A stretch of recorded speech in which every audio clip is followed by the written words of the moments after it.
morning, everyone. Hello, welcome in to Adobe Live, folks. My name is Voodoo Val. I'm going to be your host this morning for the second week of this round of the Photoshop Daily Creative Challenges. Very excited to be here on a Monday morning, ready to kick off the day and the brand new week of design. It's going to be super fun. I see so many familiar faces in the chat. Sam Peterson is here. Hello, my friend. It's good to see you again. I see West and Lawrence and Robin and Patty and Adam and Camilo and Jose. So many buddies. I hope you folks are ready to jump into some Photoshop with me this morning. However, before we get started on today's challenge, I am going to actually run through how you folks can get involved in the challenge with me, how you can connect to us on the Discord, and also how you guys can be chatting with us live here. If you folks are over on YouTube, please head over to behance.net/live because over here on Behance is actually where I am reading the chat and where the rest of the community is conversing as we are live. If you're in the future and you're watching this video recording much later than we actually did this live broadcast, fear not. You guys can actually go to the landing page, which I am going to get into here in a little bit, in order to check out all of the other broadcasts that you may have missed and get any downloadable files that you might require for our challenges. Real quick, I'm going to jump over to behance.net/challenge/Photoshop, which looks like this. And this is where you will be able to check out what we're doing today, what we did on previous days, and tune in on all the days to come so that you can get the new challenges at the beginning of every day. So if you scroll down here, you'll get the little how does it work spiel 1 through 4, just basically walking you through how you can connect with me, with the community, and get your, I suppose you could say, your assignment for the day, for the challenge. So basically you'll receive a challenge every day. They will start unlocking here as the days go on. Today is the 5th challenge, so we're going to be working with layer masks today, and then you will be able to scroll down to the bottom here, hit join us, and pull up our Discord where you can actually submit your designs and chit chat with the community, which I will pull up here so that you folks can actually check it out. I'm going to bump myself over to the other side of the screen here. This is our Photoshop Discord. Essentially what you can do is come in here, you can chit chat, like I said, with other designers. You can post your challenge in the current challenge tab for feedback. You can post your past entries for previous challenges in the past challenge area here, and you can also post your regular personal work in the design other section here, which is actually really fantastic. So if you are working along with us, but maybe you're not doing the challenge, or in between challenge entries, you would like to get some feedback on some of your own work, you can definitely post it here, and people will take a look at it for you. It looks like Sam Peterson's got the link directly to the Discord in there in chat for you. Thank you, Sam. But I hope you folks will join because this is where I'm going to be putting my entry at the end of the day, as well as on Behance, so that you guys can see it, and also I will be taking a look at your challenges. We've got a lot to cover today, so I'm going to jump into the challenge right quick so that we get through everything that I'd like to show you before we maybe come through here and go over some of our challenge entries. Give a little bit of feedback before I take off for the day. So let me page this down. You guys might notice that I do have a little bar up at the top right there that's displaying my key commands. That's because I'm going to be using some hotkeys and shortcuts on my keyboard today, and I would love for you guys to be able to sort of keep up with that and see what I'm pressing as I go along. The challenge, as you saw on the landing page, is actually going to be working with layer masks this morning. We're going to be creating a double exposure sort of poster, which I'm very excited about. And I'm really pumped just to dive into layer masks, because for me personally, it was something that seemed a little daunting, a little scary at first when I first got into them, but they're really not that hard to grasp. They're actually super, super fun.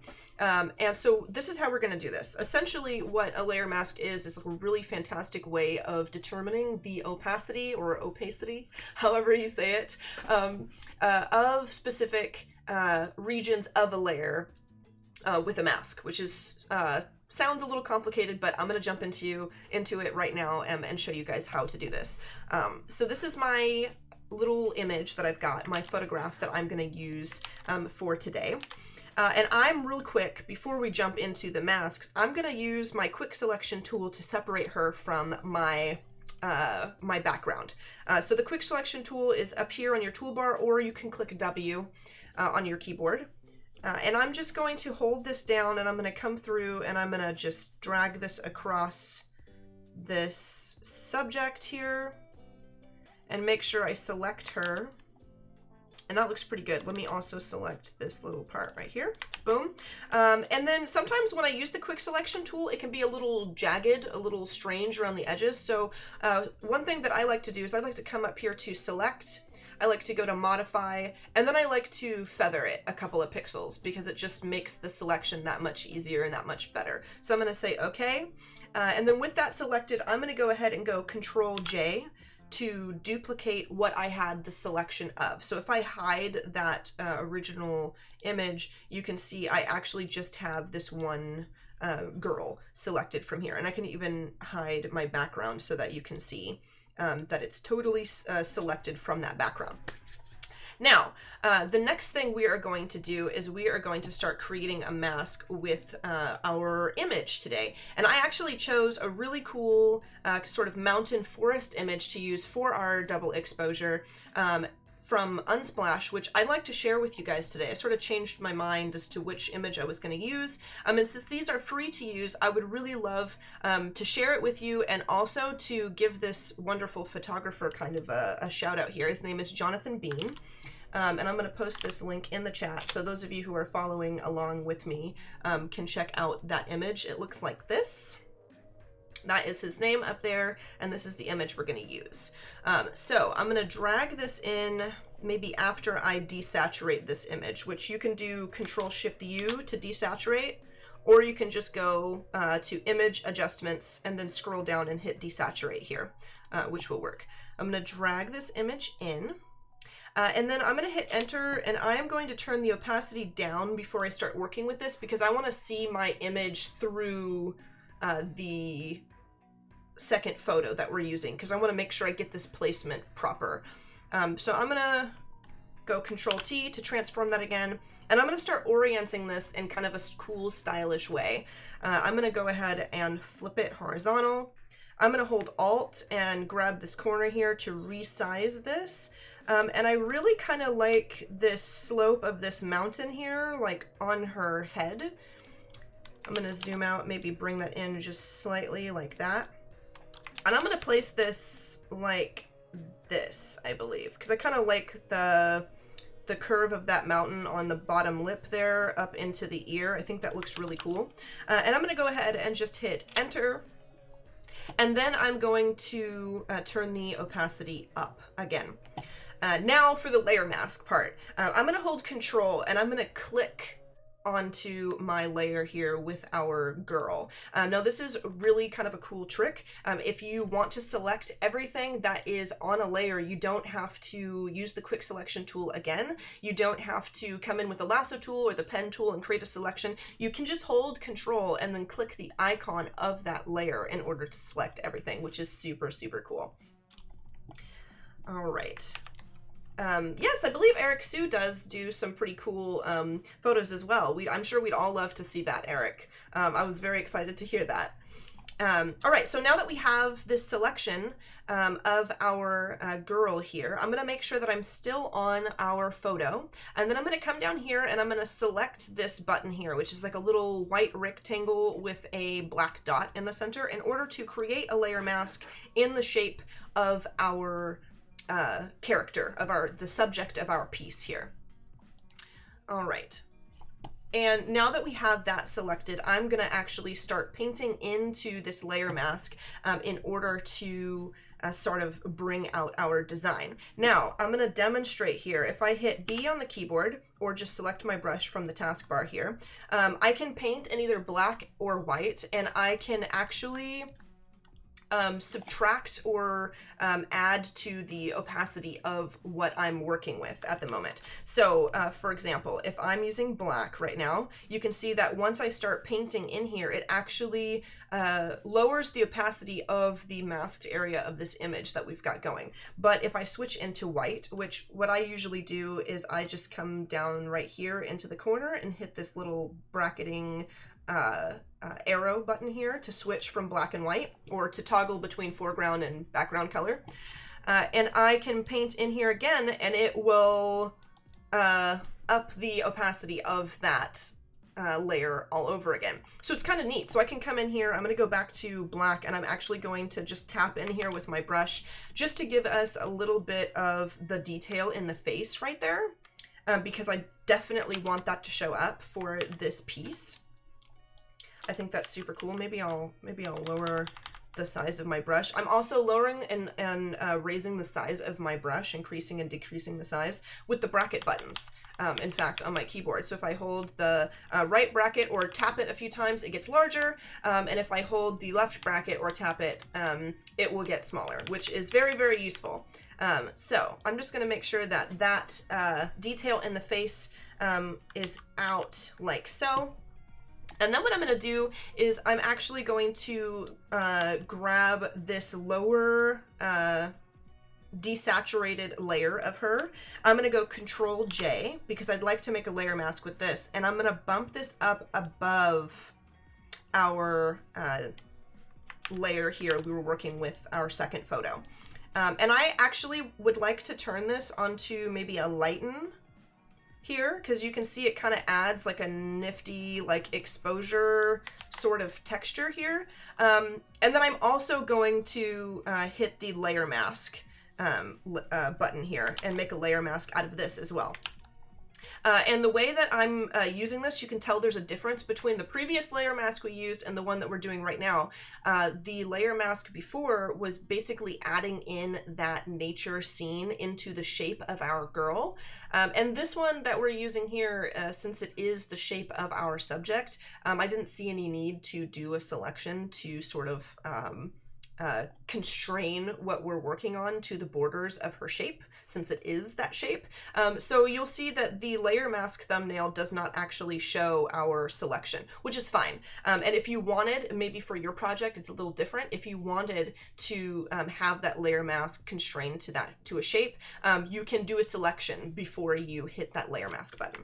But I'm going to come in here with my black and white, and I am going to take the opacity down just slightly on our girl here to get a little bit more of that mountain range here. Let's see, kind of add some of the detail maybe into her shirt a little bit.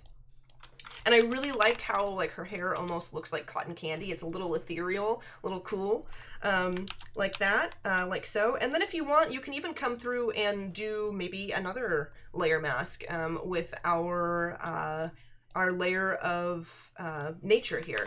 So what I can do here is I can say Control J to duplicate that. However, I don't want to constrain our nature image to the borders of our subject this time. So what I'm going to do is I'm going to right click on our icon for the layer mask, not the icon for the image, the icon for the layer mask. And I'm going to say delete layer mask. And then I'm going to bump this up above here, and I'm going to start playing with this one as well. Also, something to keep in mind when you're working with the painting on your layer masks, please keep in mind that there is a difference between selecting your layer here and selecting the layer mask. When you're painting with black and white and you're altering the opacity of that layer via the layer mask, you definitely want to have the layer mask icon selected. It will not look the same if you are just painting directly onto your image. And the point is that you're able to alter the opacity of the image in this special and unique way without actually ruining the image that you are working with. So definitely make sure you have that layer mask icon selected. Now I'm going to come up here to my second nature image, and I am going to create another layer mask like so. With that, I'll make sure I have it unhidden. And then what I'm going to do here is I am going to come through with my brush and I am going to start erasing from certain parts of this. And I would just really like to add some soft elements of this into the image without it being super intrusive. Kind of adding myself a background here while also leaving some of these interesting elements in the foreground, kind of leaving some of that subtle sky in the back right there, which I just think is super cool. Just to add a little more style into this image, which I kind of want to leave that bold and dark right there. Again, if you're not using the same image that I'm using today and you're using a different subject than the subject that I'm using today, you might want to add or subtract a little more, or maybe actually do a selection before you create a layer mask for this particular thing. Remember, for these challenges, you guys get to do what you want to do for these. I'm providing guidelines and allowing you guys to kind of watch me use specific tools, but you guys can choose what is right for your project. And I think that this actually looks super cool. It adds like some really nice cloud texture in the back that sort of continues with the theme of this piece without being super intrusive. And I like that. I even like leaving this whole hill of trees on the side in the corner here. And I kind of like that because the composition for this piece, you can see that her body is centered for our subject here, but her head is turned and it sort of goes off to the left there. So I kind of like having that to like bring the composition back over to the right a little bit. And I think that one more thing that I'm actually going to add to this is I found this really awesome transparent bird image. And I'm going to add sort of like these flying birds off to the right side of her head here, because I just think that would look super cool. So I'm going to drag this in here, and I'm going to make it a little bit smaller, and I'm going to arrange this like so.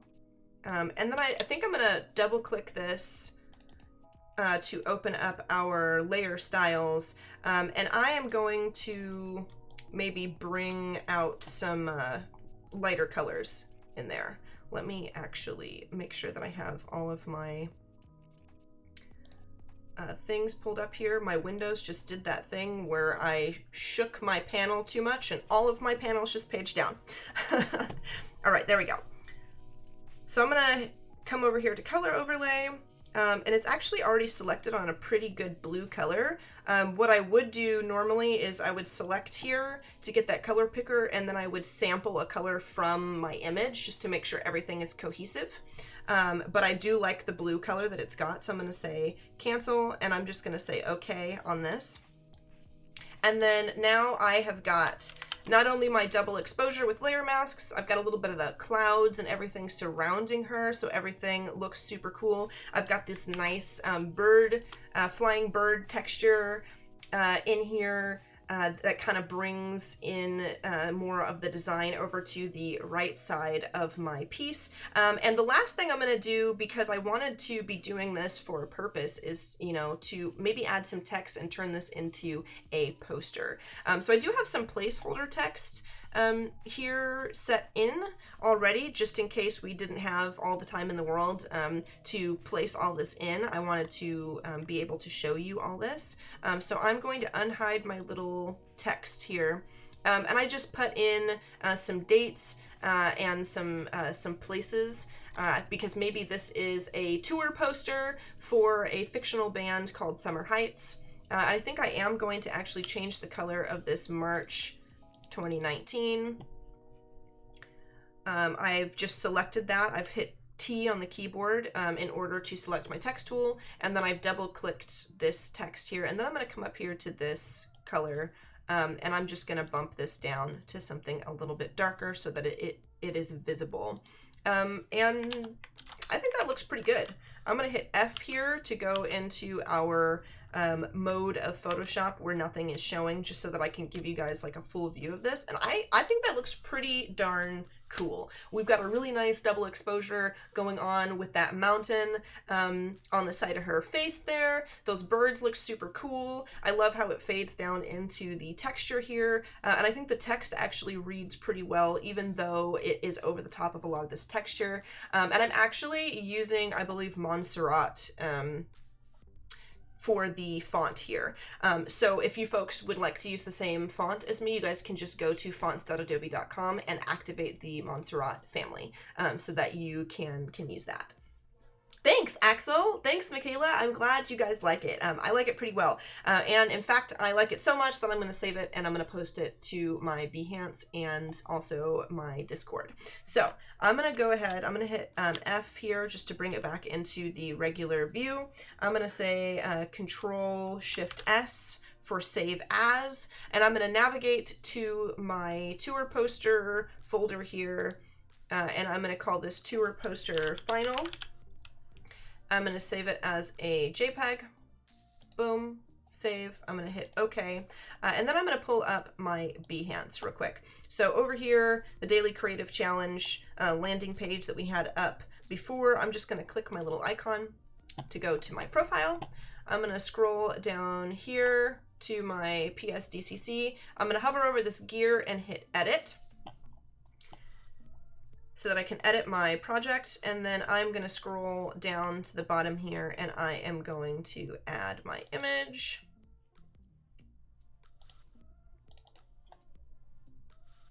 Final, boom. I'm going to bump that in. And while that is uploading, I am going to head over here to our Behance. I'm going to scroll down to the bottom here, and I'm going to hit this little plus button right here so that I can also add it to the Discord, so you guys can check it out on Discord.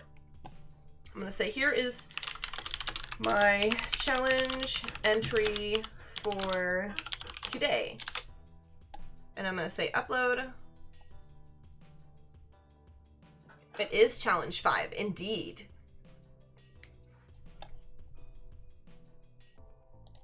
And there we go. It's in there. I can't wait to see what you guys do. In fact, we have just a couple of minutes here before I have to take off. So I would like to actually come through here and highlight some of your awesome entries here. It looks like, ooh. Oh, that was the design other challenge or thing here. Let me actually come down here into current challenge. Very important for you guys to post into the proper channel here so that everyone can see it. So I'm going to remove it from the design other, and I'm going to leave it in the other one there. Let me hit delete. Boom.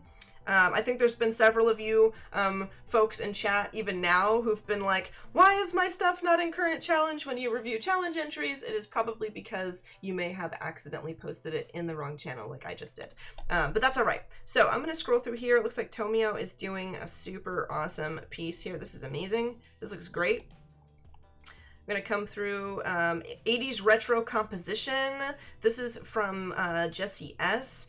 Says, I will put more time into this. I use some space brushes, lots of gradients, and the picture from above. This is super, super cool. That is what we worked on most recently from last week. We did a little bit of compositing, and we also did some fun additions to the project with like color replace and content aware fill and the patch tool and all that. Sort of combined everything we learned during the week into our final week's project, which was super cool. So that looks spectacular, Jessie.